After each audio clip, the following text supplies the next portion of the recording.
Welcome to Kenton's videos. Enjoy the video. In this video, I will show how to draw a Mitsubishi Mirage. Begin by lightly sketching the car's basic rectangular shape. Focus on establishing the overall proportions, including the wheelbase and height, using simple construction lines.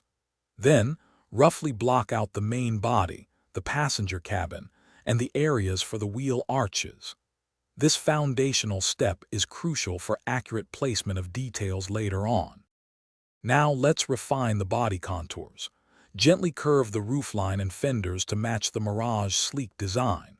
Next, sketch the unique shapes of the grille, headlights, and taillights, paying attention to their placement. Carefully define the door lines, windows, and side mirrors. These details bring the car to life, so take your time to get them right. Moving on to the wheels and tires. First, draw the circular wheel wells, then carefully place the wheels and tires inside them.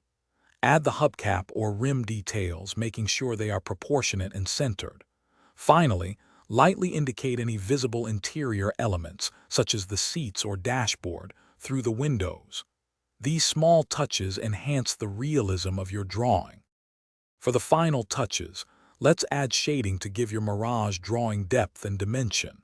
Use darker lines for the main outlines and lighter shading to suggest reflections on the bodywork. Carefully erase any remaining construction lines. Then, add any small, intricate details you might have missed, like emblems or subtle creases. Your Mitsubishi Mirage drawing is now complete. Thanks for watching. Consider subscribing if we helped you.